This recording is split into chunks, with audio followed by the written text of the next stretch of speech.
We are unveiling a new CNN poll from Pennsylvania, Wisconsin, and Michigan. David Chalian is where else at the Magic Wall to break it all down. David? 3 polls for you today, Dana. Yes, these are our final set of battleground state polls, and today we're focusing on those blue wall states. Take a look at the overall numbers among likely voters in Pennsylvania. Dead heat tie, 48% to 48% in the biggest Electoral College vote prize of the battleground map. In Michigan, slight edge for Kamala Harris, 48% to 43%. In Wisconsin, we also see a slight edge for Harris, 51% to 45%. I will note in these 2 states, the Supreme Court ruled that it's going to stay this way. Robert F. Kennedy Jr. remains on the ballot, and his presence there may be putting some downward pressure on Trump's numbers there. Let's look at the gender gap across all 3 states. You see here, I'll start down here in Wisconsin. Trump is up 12 with men. Harris up 21 points with women in our poll. That's certainly helping her there. The gender gap's helping her in Michigan. Men are tied between the 2 candidates in Michigan in our poll, whereas Harris has an 8-point advantage with female voters in Michigan. But then take a look here. There isn't really much of a wide gender gap. Trump's got a 4-point edge with men in Pennsylvania. Harris has a 3-point edge with women. That certainly helps explain why the race is tied there. African-American voters. Now, I just want to say, here we're comparing likely voters in a poll, which is different than actual voters that show up in the 2020 exit poll about how the electorate sort of shaped itself and how they voted in Pennsylvania. But as a comparative point, in our poll among likely voters in Michigan, Harris has a 71-point advantage among African-American voters over Donald Trump. Joe Biden in Michigan 4 years ago, according to the exit polls, won the African-American vote in Michigan by 85 percentage points. So a little bit underperformance there in this poll, but much more dramatically in Pennsylvania. Harris's lead with African-Americans among likely African-American voters in Pennsylvania in our poll is 55 percentage points over Trump. Biden in 2020 in the exit polls won African-American voters in Pennsylvania by 85 percentage points. That is a potential warning sign in places like Philadelphia, Pittsburgh, for the Harris campaign to take a look at. And then interestingly, this is Donald Trump's base, Dan, as you know, white, non-college educated voters. And it is still his base, but he's not performing as strong as he did 4 years ago. If you compare now, in Pennsylvania, has a 27-point advantage with white non-college voters in our poll among likely voters. But back in the exit polls 4 years ago, he actually won them in Pennsylvania by 32 points. You see it in Michigan, 17. Back then, it was 21 points. In Wisconsin, in the poll, he has an 11-point edge among white non-college likely voters. But in the 2020 exit polls, he won them by 16 percentage points. So a little bit underperforming with his own base, Dana. So interesting. And what about what voters are saying regarding Harris and Trump and which candidate they think gets them? Yeah, I think it's such a good question. I know there are a lot of numbers here because we tested a whole bunch of candidate qualities. But clearly, Harris's best mark across all 3 of these battleground states is that voters see her far more as honest and trustworthy than they do Donald Trump. But I would look at these next 2 categories. Cares about people like you, puts country ahead of self. I think these 2 categories were the point of her closing argument speech last night on the ellipse. And those categories are working for her. Obviously, she'd like to see them be even bigger advantages across these 3 states. Shares your vision for the country. In Michigan, she's got a 1-point advantage. In Wisconsin, a 4-point advantage. Trump actually has the advantage on that category in Pennsylvania. And this is Trump's big advantage right now as a characteristic. Bring change the country needs. He has an edge against Harris among likely voters in all 3 of these states, obviously much closer in Michigan and Wisconsin. It's a pretty significant 7-point advantage in Pennsylvania. Harris clearly wants to do some work on this score as well. Who's left in the electorate? Well, not very many people. Most people you see here in the mid-90s, low 90s, mind made up. You see what a small percentage are still movable voters.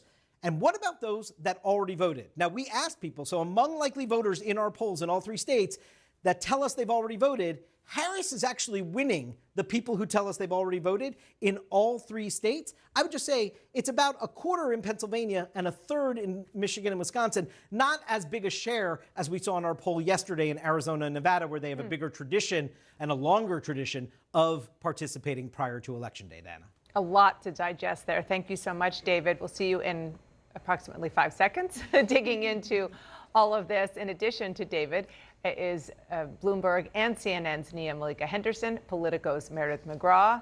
David is coming to the table. He'll be here momentarily. Nia, what's your takeaway from these? You know, listen, the only poll that matters is the one on election day.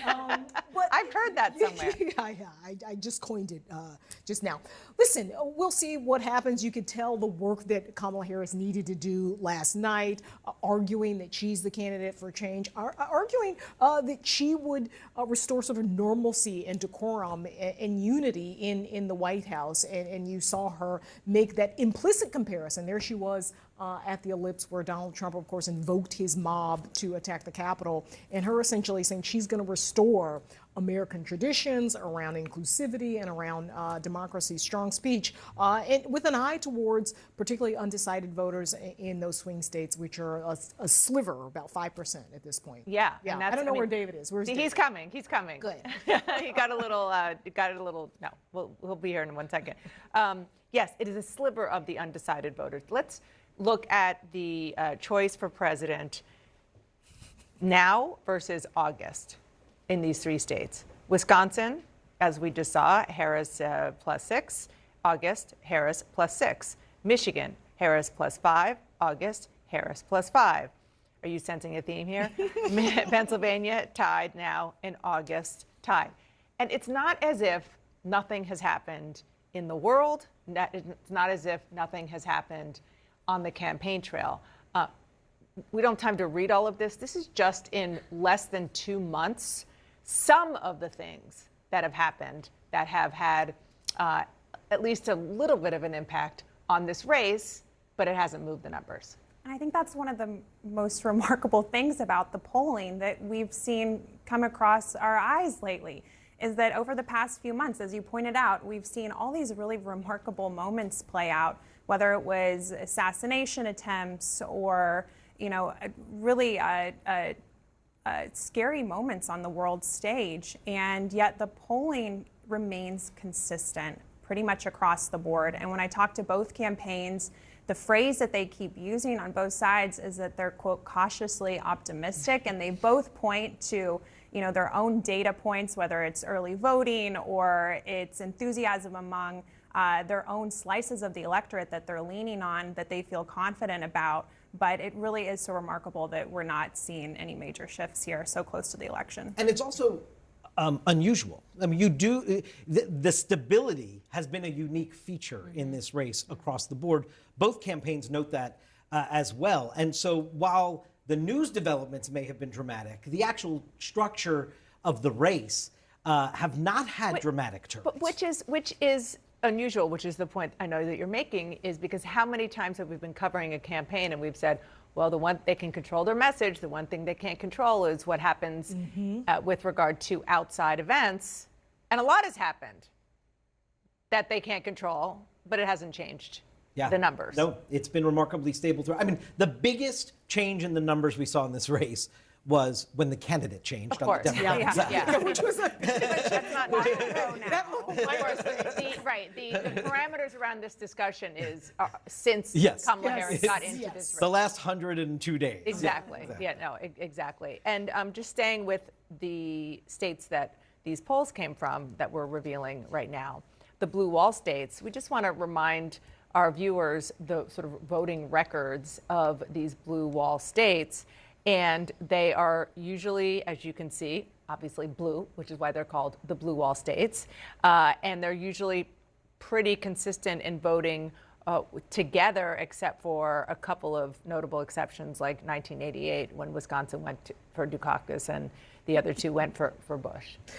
Yeah, listen, and that is the great hope of Democrats, the great hope of Kamala Harris's campaign, that these blue wall states will essentially revert to form, right? You saw Donald Trump win miraculously in all 3 of those states in 2016. Their hope is that their ground game and kind of the DNA of these states basically guarantee that they will win. Listen, it's going to take a lot of work. You see, Pennsylvania is a dead heat. It has been that way. There's sort of different demographics in these states, but a lot of similar different demographics. Big black populations in, in the cities, and then suburban areas where they're obviously going out there taking folks like Liz Cheney to talk to some of those white suburban voters and Republican voters as well. So listen, that seems to be her most likely path to win.